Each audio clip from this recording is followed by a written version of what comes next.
Alright, we are going to be revisiting word problems with exponential growth and decay. Quick refresher, our formula for exponential growth and decay functions, it is our principal amount times 1 plus or minus r to the t, where r is our rate of increase or decrease as a decimal. We're adding or subtracting it depending on if it's growth or decay, and then t is time. So let's jump into this first one. The population of a town is currently, in 2024, 8,250. It has been increasing by 3% each year. So this is going to be an exponential growth function. My initial is 8,250, and my rate of increase is 0.03. So that function will be 8,250 times 1.03 to the t power. So in what year was the population 7,000? The way I'm going to find that is I'm going to set my function equal to 7,000, and I'm going to solve that for t. This is an exponential equation, so I solve it just like any other. I'm going to get my exponential alone, rewrite it as a log, and solve. So my first step to doing that is to divide, and I'm going to go ahead and leave this as a fraction because I don't want rounding to be a reason that I get a skewed answer. So that's equal to 1.03 to the t. My exponential is now by itself, so I'm going to rewrite it as a log. So log base 1.03 of 7,000 divided by 8,250 is equal to t. I'm going to punch that into my calculator.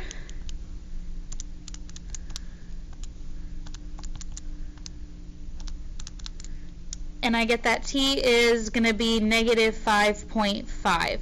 Now that is negative because we're talking about in the past, so this is years previously, so it's about 6 years in the past, so from 2024 to 6 years in the past, that would be in the year 2018 was when my population was 7,000. On to the next problem. I've purchased a car for $16,000 in 2012 and it's depreciating at a rate of 7%. So that's going to be exponential decay. My initial is 16,000. So that's going to be 1 minus my rate of decrease is 7%. So my function is 16,000 times 0.93 to the t. In how many years will my car be worth $5,000? Where I'm going to set my function equal to 5,000. And again, I'm solving this exponential function for t. I'm going to first divide to get my exponential by itself. And this will reduce to 5 over 16. So I can now rewrite it as a log. Punch that into my calculator.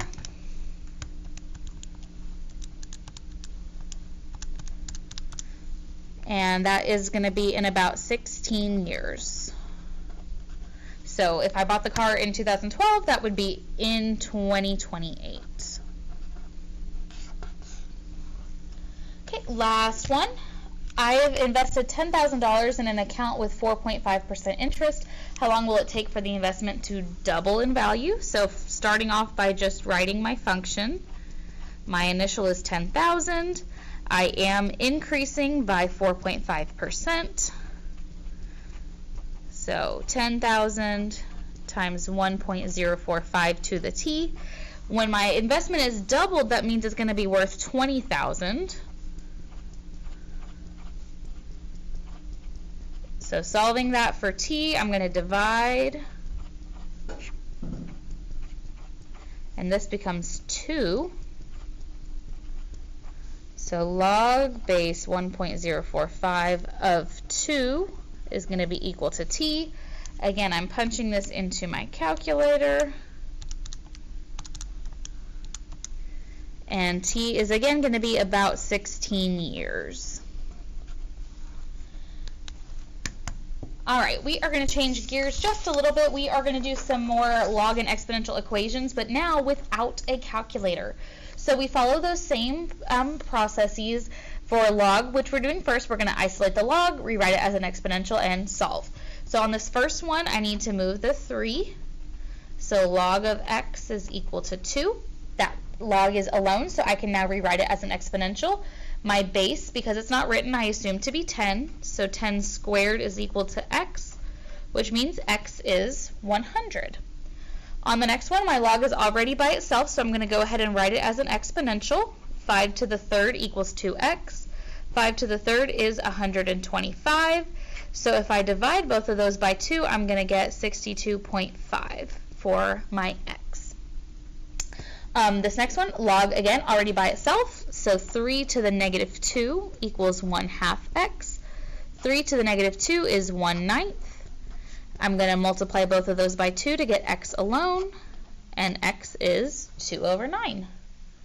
On the next row, this log is already by itself. Natural log has a base of e, so e to the 1 equals x minus 5. Now, because I don't have a calculator, I'm going to leave e in my answer. So the only thing I can continue to move to get x alone is just add the 5. So that's going to be e plus 5. On to this next one, I'm going to add 7 and then divide by 4. So when I first add the 7, that's going to give me 8. Then I can divide by 4.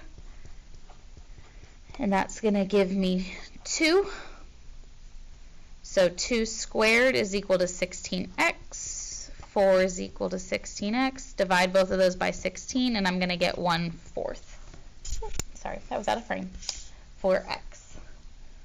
Okay, last one for logs. I'm going to add the 2. And that gives me -1. So 4 to the -1 is 3x minus 1. 4 to the -1 is 1/4. When I add 1, I'm going to get 5/4. Then I have to divide by 3, and x becomes 5/12. Now on to exponentials without a calculator. Same steps, isolate your exponential, rewrite it as a log, and solve. On this first one, I need to subtract 1. So 7 to the x minus 8 is 49. Rewriting this as a log, that's going to be log base 7 of 49 equals x minus 8. Log base 7 of 49 is 2. So then when I add 8 to both sides, I find that x is 10. Again, on the next one, get my exponential alone. I'm going to add 1, that'll give me 6, divide by 2, and that becomes 3. So log base 1/27 of 3 equals x. X is going to be -3. Excuse me, -1/3. 1/3. On to the next one, I'm going to add 2 and then divide by 2. So 16 is equal to 4 to the x plus 3. So log base 4 of 16 equals x plus 3. Log base 4 of 16 is 2. Don't know why I wrote down a 1. Subtract 3, and x is -1. My hand was working faster than my brain there on that one. Last row, exponentials already alone, so this one is log base 8 of 64. Log base 8 of 64 is 2. So when I subtract 2, I'm going to get 0. Divide by 4, x is still 0. Already alone, log base 4 of 64 equals x plus 1. Log base 4 of 64 is 3. Subtract 1, and x is 2. On this one, I got to divide by 6. Now I can rewrite it as a log. Log of 1 equals 3x plus 7.